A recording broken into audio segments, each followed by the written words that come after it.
19 মে ভাষা শহীদ দিবসকে সামনে রেখে বুধবার শিলচরে এক বিশাল পদযাত্রার আয়োজন করা হয়। এদিন ঐক্য এবং সৌভ্রাতৃত্ব গড়ে তোলার লক্ষ্যে এই মিছিলে শামিল হয়েছেন 100টিরও বেশি সংগঠনের সদস্যরা।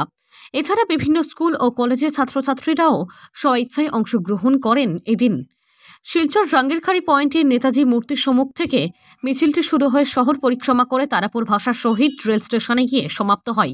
ব্যুরো রিপোর্ট, জনমত টিভি।